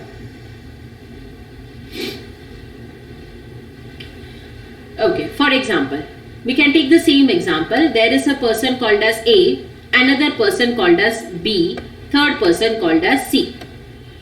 Okay, so A, B ആയിട്ട് ഒരു contract ഉണ്ടായി, and this contract is for 1 year. അതായത് ഒരു വർഷത്തിന്റെ കോൺട്രാക്ട് ആണ്. അപ്പൊ ഈ ഒരു വർഷത്തിൽ ഒരുപാട് ട്രാൻസാക്ഷൻസ് ഉണ്ടാവും. അതായത് ഒരു വർഷത്തിൽ ഒരു തവണയല്ല, ഒരുപാട് തവണ എ ബിന് ഗുഡ്സ് കൊടുക്കും, ബി തിരിച്ച് പൈസ കൊടുക്കണം, എ പിന്നെ ബിന് ഗുഡ്സ് കൊടുക്കും, ബി തിരിച്ച് പൈസ കൊടുക്കും. So here in 1 year transaction ഒരു 10, 50, 60 ട്രാൻസാക്ഷൻസ് ഉണ്ടാവും. അപ്പോ ഈ 1 yearന് വേണ്ടിയിട്ട് C is appointed as a surety, സീനെ ഷോറിറ്റി ആക്കി വെച്ചിരിക്കുകയാണ്. അപ്പോ 1 yearന് വേണ്ടിയിട്ട് സി ആരായിരിക്കും? ഷോറിറ്റി ആയിരിക്കും. അപ്പൊ ഈ 1 yearൽ ഒരു ട്രാൻസാക്ഷൻ ആയിരിക്കില്ല, ഒരുപാട് ട്രാൻസാക്ഷൻ ഉണ്ടാവും. For example, there are 25 transactions. This is called a series of transaction. This is continuous. ഇതിങ്ങനെ നടന്നുകൊണ്ടിരിക്കും. ഒരു വർഷത്തിൽ ഒരുപാട് 25 ഉണ്ടാവാം, 30 ഉണ്ടാവാം, 40 ഉണ്ടാവാം, ഒരുപാട് ട്രാൻസാക്ഷൻസ് ഉണ്ടാവും. അപ്പോൾ ഫോർ എക്സാമ്പിൾ എയും ബിയും തമ്മിൽ ഒരു വർഷത്തിൽ 25 ട്രാൻസാക്ഷൻസ് ഉണ്ടായി. Okay, so whenever B defaults, C will be held liable. അതായത് B ഡിഫോൾട്ട് ചെയ്താൽ A സിയിൽ നിന്ന് റിക്കവർ ചെയ്യും. ഇപ്പൊ എന്തുണ്ടായി? 5 ട്രാൻസാക്ഷൻ കഴിഞ്ഞു, 25-ൽ 5 ട്രാൻസാക്ഷൻ കഴിഞ്ഞു, ഒറ്റ പേയ്മെന്റും ബി ചെയ്തിട്ടില്ല. അതായത് 5 ട്രാൻസാക്ഷൻസിൽ എ ബിക്ക് ഗുഡ്സ് സെൻഡ് ചെയ്തു, പക്ഷെ ബി ഒന്നിന്റെയും പൈസ അടച്ചില്ല. എല്ലാ തവണയും സി അടയ്ക്കുന്നു. Now see got frustrated. എല്ലാ സമയത്തും ഞാൻ തന്നെയാണ് പൈസ കൊടുക്കുന്നത്, ഞാൻ ഫെഡപ്പായി, ഇനി എനിക്ക് ഈ കോൺട്രാക്റ്റിൽ നിന്ന് പോകാൻ താല്പര്യമില്ല. Can C revoke? യെസ്, സീന് റിവോക്ക് ചെയ്യാൻ പറ്റും. അതായത് ഇഫ് സി ഗെറ്റ്സ് ഫ്രസ്ട്രേറ്റഡ്, അതായത് B never makes the payment, always C has to make the payment. C got frustrated, C പറഞ്ഞു മതിയായി, ഇനി എല്ലാ സമയത്തും ബി ഡിഫോൾട്ട് ചെയ്യണം, എല്ലാ സമയത്തും ഞാൻ തന്നെ പേയ്മെന്റ് ചെയ്യണം, ഇനി എനിക്ക് ഇതിന്റെ കൂടെ നടന്നു പോകാൻ പറ്റില്ല. Can C revoke? യെസ്. എന്താ സി ചെയ്യേണ്ടത്? C can give a notice to A. Okay, അപ്പൊ അതായത് സി പറയും എനോട്, മതിയായി, 5 ട്രാൻസാക്ഷൻ കഴിഞ്ഞു, 5 ട്രാൻസാക്ഷനിലും ഇതുവരെ ബി പേയ്മെന്റ് ചെയ്തിട്ടില്ല, ഇനി എന്നെ കൊണ്ട് അത് നടത്താൻ പറ്റില്ല, സോ ഞാൻ ഇതിൽ നിന്ന് മാറുകയാണ്. അപ്പൊ ഷോറിറ്റിയുടെ റോളിൽ നിന്ന് സി മാറുകയാണെങ്കിൽ C can give a notice to A. Okay, but ഇവിടെ സിയുടെ liability will be discharge only for the future transaction. അതായത് ഈ നോട്ടീസ് കൊടുത്തതിന് ശേഷമുള്ള ട്രാൻസാക്ഷനിൽ ബി ഡിഫോൾട്ട് ചെയ്താൽ C will not be liable. പക്ഷേ ഇതിന് മുന്നേ ഉള്ള ട്രാൻസാക്ഷനിൽ ബി ഡിഫോൾട്ട് ചെയ്തിട്ടുണ്ടെങ്കിൽ C is liable. Okay, so past ട്രാൻസാക്ഷൻസിൽ നമുക്ക് റിവോക്ക് ചെയ്യാൻ പറ്റില്ല, പക്ഷെ ഫ്യൂച്ചർ ട്രാൻസാക്ഷൻസിൽ നമുക്ക് റിവോക്ക് ചെയ്യാൻ പറ്റും. Okay, so once you give notice, അതായത് സി എന് നോട്ടീസ് കൊടുത്താൽ ഫ്യൂച്ചർ ട്രാൻസാക്ഷൻസിന്റെ ലയബിലിറ്റിയിൽ നിന്നും സി മാറി നിൽക്കും, പക്ഷെ past transaction he will be committed. Okay, ഇനി സെക്കൻഡ്, ഫോർ എക്സാമ്പിൾ ഷോറിറ്റി മരിച്ചുപോയി, ദാറ്റ് ഇസ് സിയുടെ ഡെത്ത് ആയി. ഓക്കെ, സോ സി മരിച്ചുപോയി. അപ്പൊ സി മരിച്ചുപോയാൽ മരിച്ചതിന് ശേഷമുള്ള ട്രാൻസാക്ഷൻസിൽ സി ലൈബിൾ ആയിരിക്കില്ല, ഒബ്വിയസ്ലി സി ലൈബിൾ ആയിരിക്കില്ല. പക്ഷെ അതിന് മുന്നേ ഉള്ള ട്രാൻസാക്ഷൻസ്, മാഡം സി മരിച്ചുപോയി, ഇനി മുന്നുള്ള ട്രാൻസാക്ഷൻ സി എങ്ങനെ പെർഫോം ചെയ്യാം? സിയുടെ legal higher past transaction perform ചെയ്യും, പക്ഷെ ഫ്യൂച്ചർ ട്രാൻസാക്ഷൻസിൽ സിയുടെ ലീഗൽ ഹയറിന് ലൈബിലിറ്റി കാണില്ല. Okay, so if in case of continuing guarantee in a series of transaction, can C revoke? Yes, C can revoke at any point of time. പക്ഷെ C revoke ചെയ്താൽ, if he takes back his promise of being a surety, in that case future transactions liability നിന്ന് he will be out of that. But past transactions, C or his legal representative in case of C's death will be liable. So past transactions നിന്ന് രക്ഷപ്പെടാൻ പറ്റില്ല, പക്ഷെ future transactions നിന്ന് he will be out of the liability. Okay, so this is continuing guarantee. So specific to a single debt. Continuing guarantee for a series of transaction. Can he revoke? Yes, he can revoke at any point of time, but his liability will be discharged only for the future transaction, not for the past transaction. Past transaction he himself, or in his case, in case of his death, his legal representative will be liable. Okay, future transaction they will be discharged. Okay, I hope idellarkum manasilayi kanum. Now moving to the next part. ഇവിടെ continuing guarantee can be revoked as to future transaction in the following manner: by notice to the creditor, അതായത് CA notice കൊടുത്തിട്ട്, or by death of surety. So this is done. Now next is discharge of surety. Very simple discharge of surety. ഒരു ചാർട്ടിനകത്ത് ഇട്ടിട്ടുണ്ട്. Section 133, 134, 135 and 139. So discharge of surety. First of all, discharge എന്ന് വെച്ചാൽ എന്താ? It is not cancellation. It is not a cancellation. Discharge എന്ന് വെച്ചാൽ cancel അല്ല. Discharge എന്ന് പറഞ്ഞാൽ release ചെയ്യാം. Okay? You are released from the liability. So surety, when is surety's liability discharge? Surety ne എപ്പോഴാണ് നമ്മൾ റിലീസ് ചെയ്യുന്നത്? ലൈബിലിറ്റിയിൽ നിന്ന് റിലീസ് ആവുന്നത് എപ്പോഴാണ്? So discharge of surety, a surety is said to be discharged when his liability comes to an end. When his liability comes to an end in this following cases: section 133, 134, 135 and 139. 133, simple. Now for example, A, B and C. A B ക്ക് loan കൊടുത്തു 10 ലക്ഷം രൂപ. B promised to make the payment with interest. Okay, with interest 10%. A B യോട് പറഞ്ഞു, C, ഞാൻ 10 ലക്ഷം രൂപ നിനക്ക് തരാം, പക്ഷെ you have to repay it in 3 months. 3 മാസത്തിൻ്റെ ഉള്ളിൽ നിനക്ക് ആ പൈസ റീപേ ചെയ്യേണ്ടി വരും. ഓക്കെ, സോ ബി ആദ്യം പ്രോമിസ് ഒക്കെ ചെയ്ത് 3 മാസത്തിനുള്ളിൽ റീപേ ചെയ്യാമെന്ന്. Okay, here C is surety. Same story, ഞാൻ പിന്നെ എഴുതുന്നില്ല. ഓക്കെ, സോ ബി പ്രോമിസ് ഞാൻ 3 മാസത്തിനുള്ളിൽ റീപേ ചെയ്യുന്നു. പക്ഷേ 3 മാസം തീരാറായപ്പോ, മീൻസ് 3 മാസം കംപ്ലീറ്റ് ആവാറായപ്പോ ബി എയുടെ അടുത്ത് പോയി. എന്നിട്ട് പറഞ്ഞു, A please give me extra time. Okay, please give me extra time. Or if B says, okay, ഞാൻ ഇൻഫാക്ട് ഇങ്ങനെ ഇടാം, എ ബിനോട് പറഞ്ഞു, സി 10% ഇൻട്രസ്റ്റ് അല്ല, ഇനി നിനക്ക് എനിക്ക് 12% ഇൻട്രസ്റ്റ് തരേണ്ടി വരും. Okay, B was actually in need of money. അതുകൊണ്ട് ബി ഇൻട്രസ്റ്റിന്റെ കാര്യം ഓർത്തേയില്ല. ബി പറഞ്ഞു ഓക്കെ 12% എങ്കിൽ 12%. പക്ഷേ എയും ബിയും ഇത് സിനോട് സംസാരിച്ചിട്ടില്ല.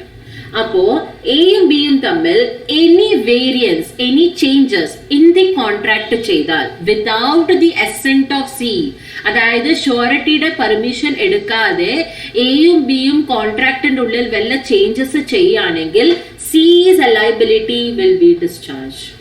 It is understood. So where there is any variance in the terms of contract between the principal debtor and creditor without surety's consent, Cയുടെ കൺസെന്റിന് കിട്ടാതെ എയും ബിയും കോൺട്രാക്ടിന്റെ ഉള്ളിൽ വല്ല ചേഞ്ചസ് ചെയ്യുകയാണെങ്കിൽ then C is discharged from his liability. Next, section 134. If principal debtor is discharged, surety is also automatically discharged. നമ്മൾ പഠിച്ചു, it is co-extensive. So if principal debtor, അതായത് ബിയുടെ liability discharge ആണെങ്കിൽ C will also be automatically discharged.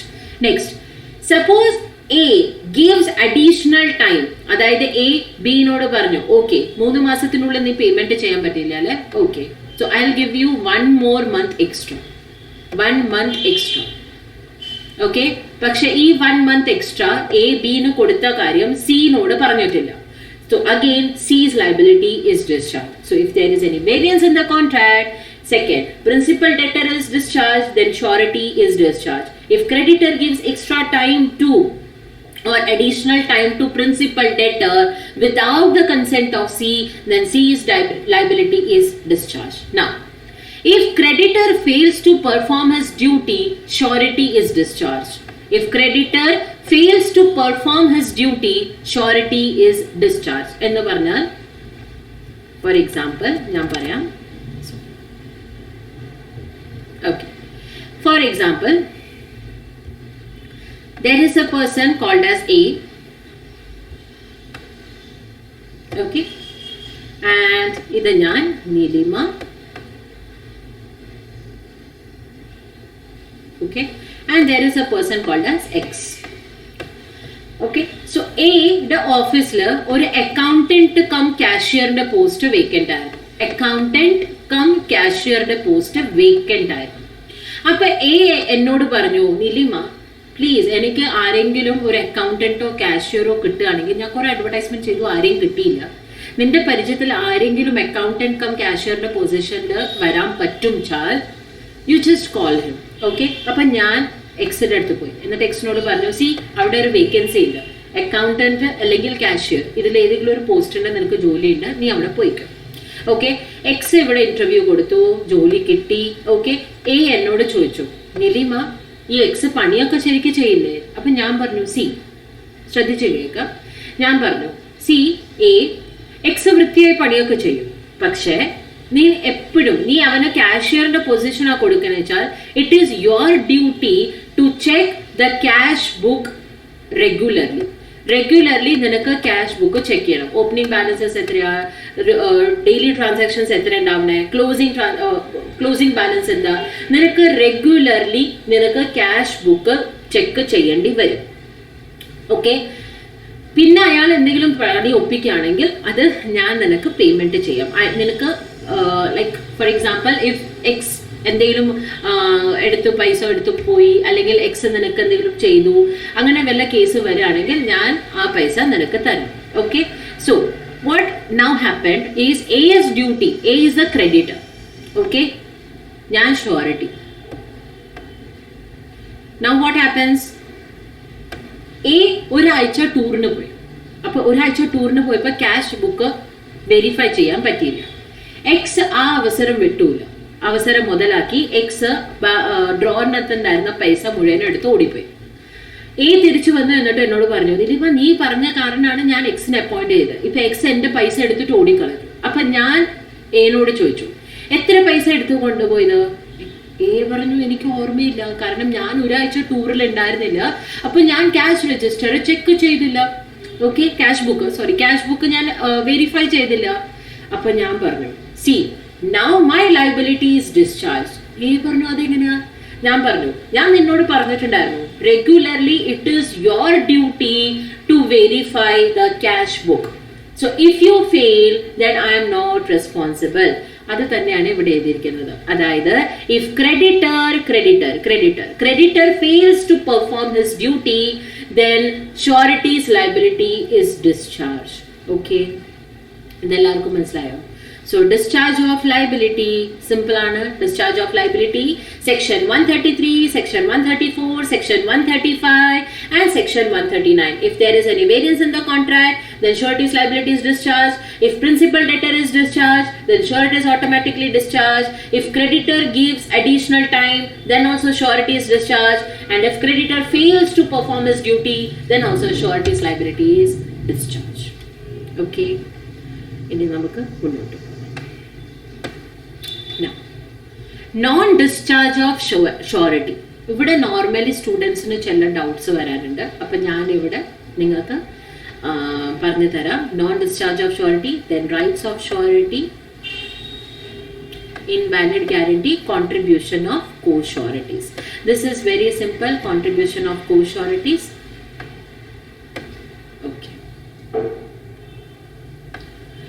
Section 136, 137, 138. Let's see non-discharge of surety. അതായത് ഈ കേസസിൽ ഷുവറിറ്റിയുടെ liability discharge ആവില്ല.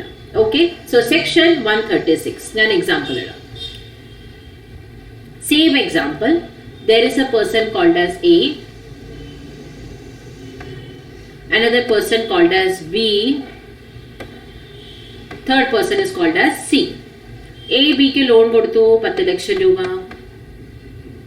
B repay ചെയ്യാമെന്ന് promise കൊടുത്തു വിത്ത് 10% ഇൻട്രസ്റ്റ്. B സിയുടെ അടുത്ത് ഗ്യാരണ്ടിക്കായി പോയി, C ഗ്യാരണ്ടി കൊടുത്തു. Okay, all this same.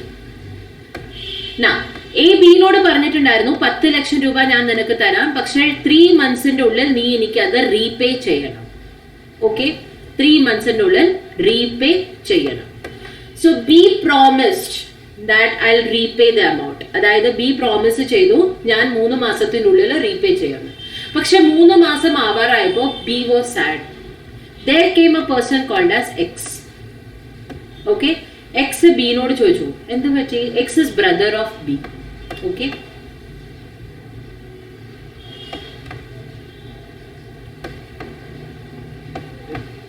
X ബിനോട് ചോദിച്ചു, B what happen, what is wrong with you. B പറഞ്ഞു, സി ഞാൻ എയുടെ കയ്യിൽ നിന്ന് ലോൺ മേടിച്ചിട്ടുണ്ടായിരുന്നു 10 ലക്ഷം രൂപ, 3 മാസം ആവാറായി, പക്ഷെ ഞാൻ ഇതുവരെ തിരിച്ചെനിക്ക് കൊടുക്കാൻ പറ്റും തോന്നുന്നില്ല. അപ്പോൾ അത് കാരണം എനിക്ക് ആരും എനിക്ക് ടൈം എക്സ്റ്റെൻഡ് ചെയ്തിട്ടും തരണില്ല എന്ന് ബി എക്സിനോട് പറഞ്ഞു. എക്സ് പറഞ്ഞു, ഡോണ്ട് വറി, ഞാൻ എയുടെ അടുത്ത് പോവാം. So X went to A. Okay, X എയുടെ അടുത്ത് പോയിട്ട് പറഞ്ഞു, now listen this carefully. X എനോട് പറഞ്ഞു, A please give additional time to my brother. അതായത് എക്സ് എനോട് പറഞ്ഞു, എ പ്ലീസ് നീ എൻ്റെ ബ്രദറിന് വേണ്ടിയിട്ട് 6 മാസത്തിന്റെ എക്സ്ട്രാ ടൈം കൊടുക്കണം. എത്ര? 6 months.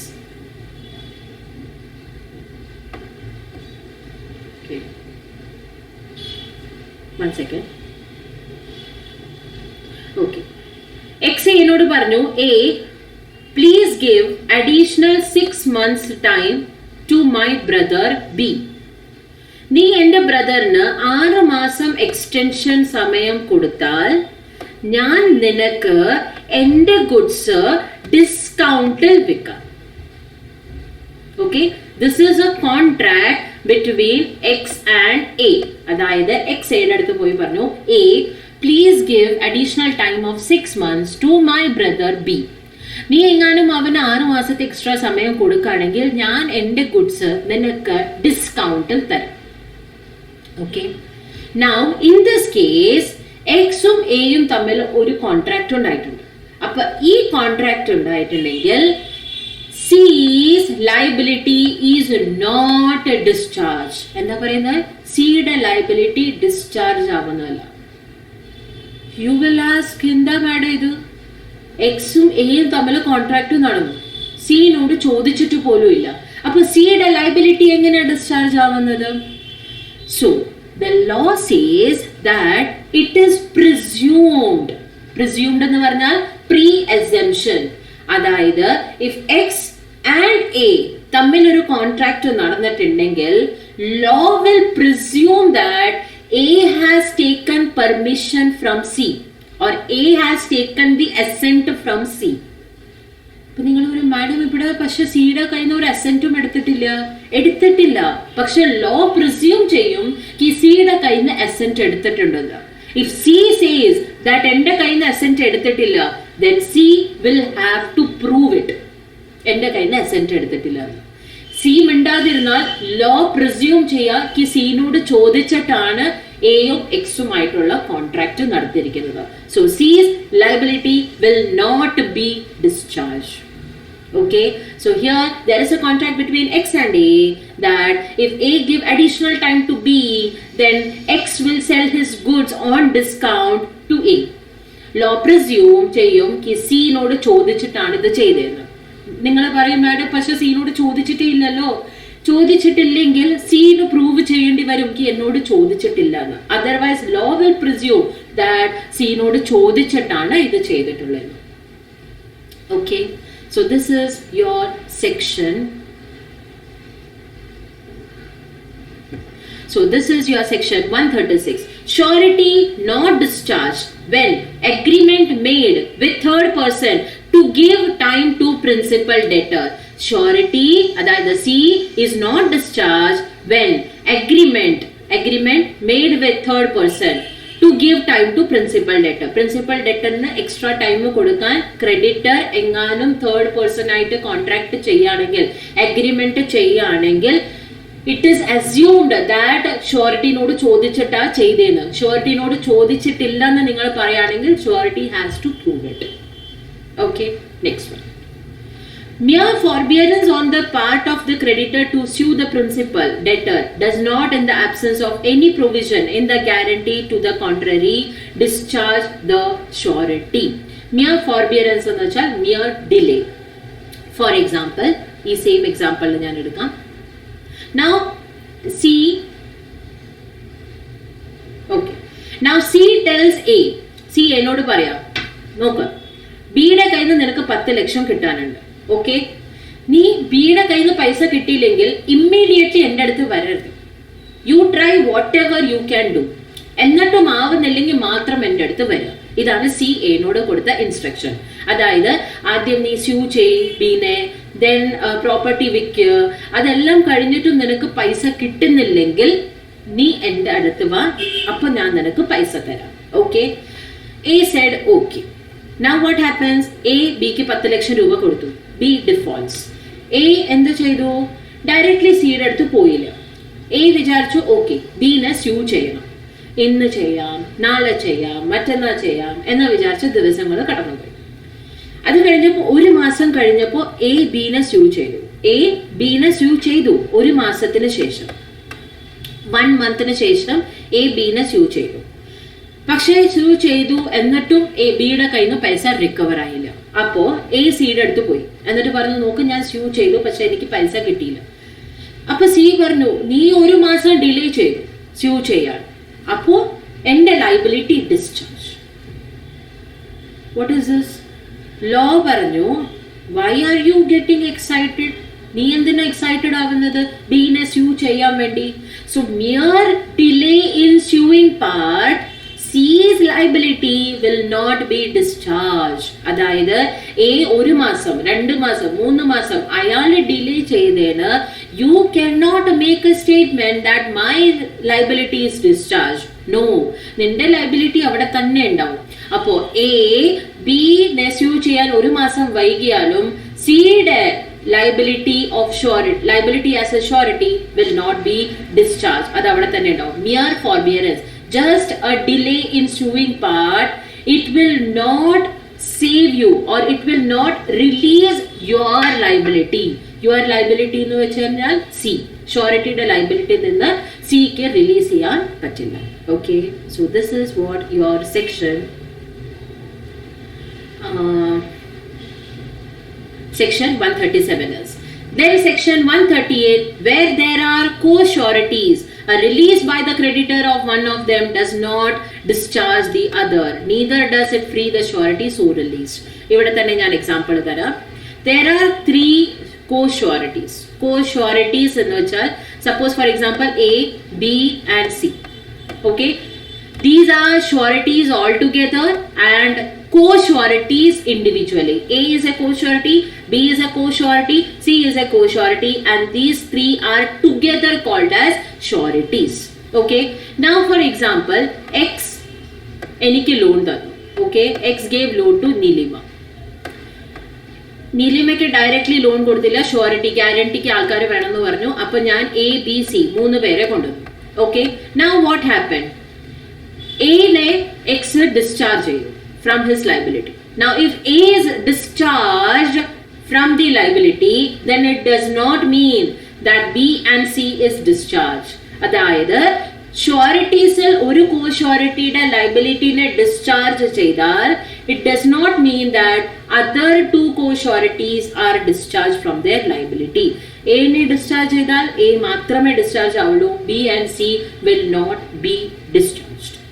Okay, so this is section 136, 137, 138. Doubts ഉണ്ടെങ്കിൽ കോമെന്റ് സെക്ഷനിൽ ചോദിക്കാം. ഞാൻ സ്പീഡിലാ പോണെച്ചാൽ നിങ്ങൾക്ക് കുറച്ച് പോസ് ചെയ്ത് ചോദിക്കാം. Okay, next one is this will be the second last part we are doing, rights of surety. Rights of surety. Okay, rights of surety. ഷുവറിറ്റിയുടെ rights എന്തൊക്കെയാണ്? Rights against principal debtor. Rights against principal debtor. Idanda ma'am, principal debtor. Who is principal debtor? B. So there is a person called as A, B and C. So C is surety, B is principal debtor, A is creditor. Surety the rights endana against principal debtor. Now first one, what happens? A B ക്ക് 10 ലക്ഷം രൂപ കൊടുത്തു. Okay, പക്ഷെ A B നോട് പറഞ്ഞു C ഞാൻ നിനക്ക് directly 10 ലക്ഷം രൂപ തരാൻ പോകുന്നില്ല, you have to bring a guarantor. B സിയുടെ അടുത്ത് പോയി എന്നിട്ട് സിനോട് പറഞ്ഞു സി പ്ലീസ് എനിക്ക് വേണ്ടി ആരും ഗ്യാരണ്ടി നിൽക്കുന്നില്ല, നീ എങ്കിലും ഒന്ന് ഗ്യാരണ്ടി ആയിട്ട് നിൽക്കും. സി പറഞ്ഞു ഓക്കെ ഞാൻ ആസ് എ ഗ്യാരണ്ടർ ആയിട്ട് നിൽക്കാം, പക്ഷെ നിനക്ക് വേണ്ടി ഗ്യാരണ്ടർ ആയിട്ട് നിന്നിട്ട് എനിക്ക് വല്ല നഷ്ടം വന്നാൽ ആര് തരും? സോ ബി ടോൾഡ് സി നീ പ്ലീസ് എനിക്ക് ഗ്യാരണ്ടർ ആയിട്ട് നിൽക്കും, നിനക്ക് വല്ല നഷ്ടം ഞാൻ കാരണം വരുന്നുണ്ടെങ്കിൽ അത് ഞാൻ നിനക്ക് നികത്തി തരാം. Now listen to this carefully. B സിനോട് പറയാണ് സി എനിക്ക് വേണ്ടി ഗ്യാരണ്ടി ആയിട്ട് നിൽക്കാൻ ആരുമില്ല, so you better be a guarantor for me. നീ എനിക്ക് ഗ്യാരണ്ടർ ആയിട്ട് നിന്നാൽ അതിന് വരുന്ന നിനക്ക് എന്തെങ്കിലും നഷ്ടം വരുന്നുണ്ടെങ്കിൽ അത് ഞാൻ നിനക്ക് നികത്തി തരാം. ഈ സ്റ്റേറ്റ്മെന്റ് എവിടെയെങ്കിലും കേട്ടിട്ടുണ്ടോ? Yes, it is contract of indemnity. So ഈ ഹോൾ കോൺട്രാക്ട് ഓഫ് ഗ്യാരണ്ടിയില് ഒരു ചെറിയ part, there is an implied contract of indemnity between B and C. Okay, so this is what A, B and C did. Rights against principal debtor. Rights against principal debtor എന്താ പറയുന്നത്? അതിനകത്ത് second one ആണ് ഇപ്പൊ നമ്മൾ cover ചെയ്തത്. Implied promise to indemnify surety. Implied means through act or conduct. Promise to indemnify surety. Indemnify surety. B സിനോട് പറയണം, നീ പ്ലീസ് എനിക്ക് വേണ്ടി ഗ്യാരണ്ടർ ആയിട്ട് നിൽക്ക്. നീ എനിക്ക് വേണ്ടി ഗ്യാരണ്ടർ ആയിട്ട് നിന്നാൽ അതിൽ വരുന്ന നഷ്ടം ഞാൻ നിനക്ക് നികത്തി തരാം. സോ ഹോൾ ഗ്യാരണ്ടിയില് ഒരു ചെറിയ ഇൻഡെംനിറ്റിയുടെ കോൺട്രാക്ട് വന്നിട്ടുണ്ട്. Okay, next one. Rights of subrogation. Now here, subrogation. What is subrogation? Subrogation means surety will step into the shoes of creditor. Idanda madam, step into the shoes of creditor means A, B and C. It has to be always A, B and C. To keep it simple, A, B and C. Now what happens? A, B ക്ക് 10 ലക്ഷം രൂപ കൊടുത്തു. Okay, B പറഞ്ഞു ഞാൻ ആ പൈസ തരാം. പക്ഷെ പിന്നെ എന്ത് ചെയ്തു? ഡിഫോൾട്ട്. B ഡിഫോൾട്ട് ചെയ്തു. Now B defaulted. ഇനി എന്ത് ചെയ്യും? A will recover that money from C. Okay, A സിയുടെ അടുത്ത് പോയി എന്നിട്ട് പറഞ്ഞു B ഡിഫോൾട്ട് ചെയ്തു, ഇനി നീ എനിക്ക് പൈസ താ. C പൈസയും കൊടുത്തു, ഇൻട്രസ്റ്റും കൊടുത്തു, എന്തൊക്കെ കൊടുക്കാനുണ്ടോ അതെല്ലാം കൊടുത്തു തീർത്തു. Okay, now Aന് കിട്ടാനുള്ളതൊക്കെ കിട്ടിക്കഴിഞ്ഞു. What C will do? Now C will step into the shoes of A. Okay, ഞാൻ ഇവിടെ എഴുതാം. A, B and C. Okay, A സിയുടെ കയ്യിൽ നിന്ന് എല്ലാ പൈസയും റിക്കവർ ചെയ്തു, B തരാനുള്ള എല്ലാ പൈസയും റിക്കവർ ചെയ്തു. ഇനി C എന്ത് ചെയ്യും? C will step into the shoes of A. എന്നിട്ട് Bയുടെ കയ്യിൽ നിന്ന് പൈസ റിക്കവർ ചെയ്യും. So this is right of subrogation. So surety will step into the shoes of creditor and will recover the money from the principal debtor. Okay, next. Right against the creditor. Creditorന്റെ against right എന്താ? Who is creditor? A. Now here ഞാൻ പിന്നെ പറയാം. Rights against creditor. A,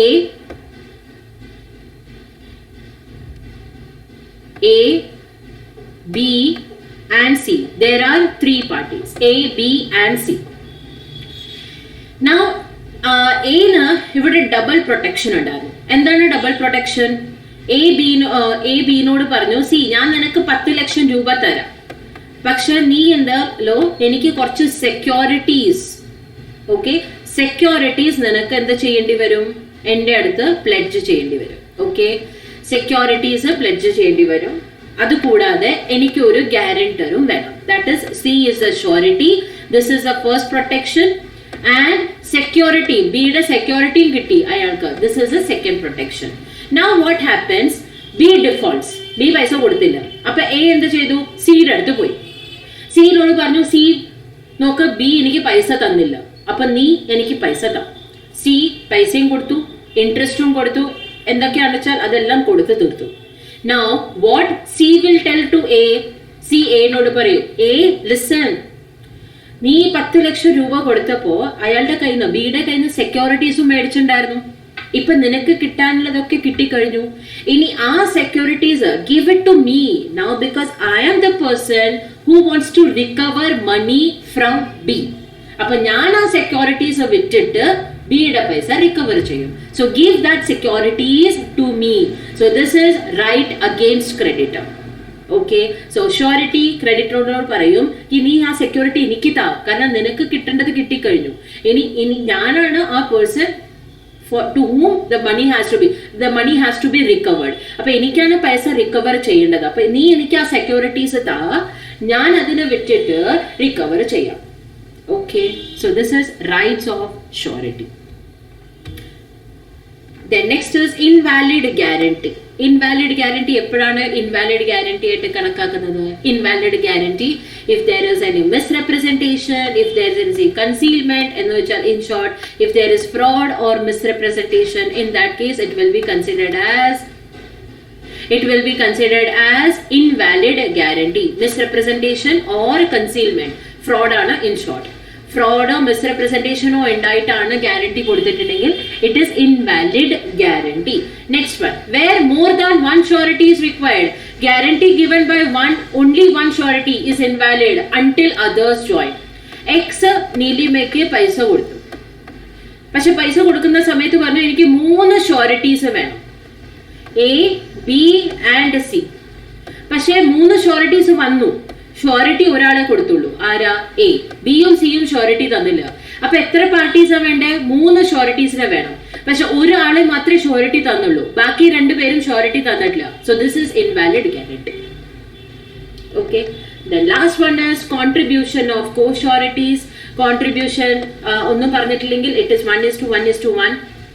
Otherwise, co-sureties liability ഉണ്ടെങ്കിൽ creditor may sue any of the co-sureties or he may release any of the co-surety from liability.